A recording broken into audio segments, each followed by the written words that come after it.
Hello tout le monde, bonsoir, c'est encore Takam. Alors je vous reviens pour une nouvelle vidéo. Alors aujourd'hui, je vais vous parler de 5 points qu'il faut savoir avant de se lancer dans le e-commerce. 5 points qu'il faut savoir. Alors avant d'aborder le sujet, je vous invite soit de abonnez-vous à ma chaîne YouTube pour ne rien rater et activer la cloche de notification. Ok, sans plus tarder, nous allons commencer. Alors, je rappelle que cette petite vidéo s'adresse à tous ceux qui veulent se lancer dans le e-commerce, tous ceux qui veulent se lancer dans l'entrepreneuriat. Ça concerne les entreprises, les jeunes entrepreneurs, ça concerne les travailleurs, ceux qui veulent joindre les deux bouts, et ça concerne aussi et surtout les étudiants. Alors, les 5 points clés à savoir avant de se lancer dans le e-commerce. Il y a la logistique. Et pour faire commencer par là, parce que c'est le nerf de la guerre. Si vous ne maîtrisez pas la logistique de votre ville ou du pays, c'est un problème. D'accord? Il faut maîtriser dans la logistique. Je prends le cas de Douala. Si vous voulez vendre ici à Douala, bien entendu sur les réseaux sociaux, vous devez définir des quartiers et définir les prix de livraison en fonction, les frais de livraison en fonction des quartiers. Si vous mettez les frais de livraison, beaucoup, les gens vont s'être commandés, mais il y aura échec de livraison parce que les gens ne veulent pas payer cher pour recevoir un colis. Voilà. Et étant donné que les frais de livraison est payé par le client, toujours faire payer les frais de livraison par le client. Vous pouvez faire plusieurs choses, soit mettre les frais de livraison dans le prix de l'article ou bien détaillé. Donc, il faut savoir la logistique, c'est le premier point. Alors, en second point, on va parler du web marketing et du web designer. Voilà, le marketing web.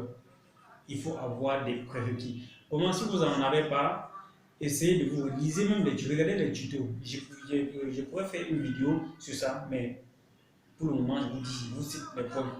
Dans le web design, il faut bien que le contenu que vous mettez en ligne soit attrayant pour attirer. Voilà.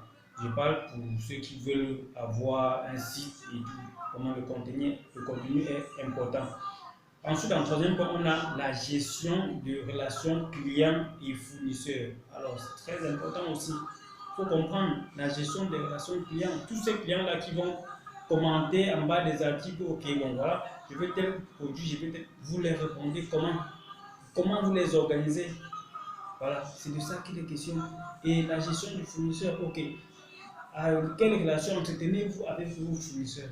Vous approvisionnez quand la fréquence d'approvisionnement, la gestion du stock, tout ça est compris dedans. Vraiment, c'est basique, donc des petites choses. On ne demande pas que vous maîtrisez tout ça, mais commencez à maîtriser le peu plus important, les bases, c'est très important. Alors, en quatrième point, la gestion des réseaux sociaux. Oui, gestion des réseaux sociaux. Facebook, Instagram, tout ça. Ici, je ne peux que citer que c'est là. Bon, WhatsApp aussi.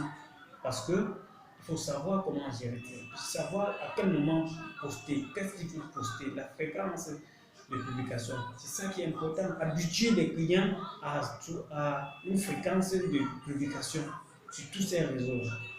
D'accord, c'est très important. Comment vous allez répondre à ces gens-là, c'est très important. Créer du buzz avec des produits.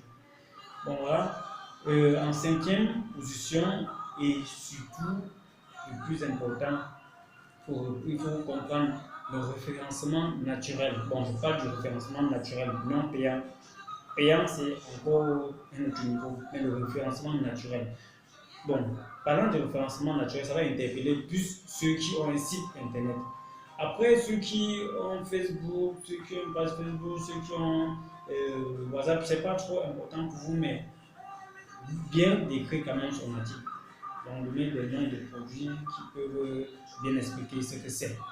Maintenant, le référencement naturel et payant, ça concerne ceux qui ont un site internet déjà.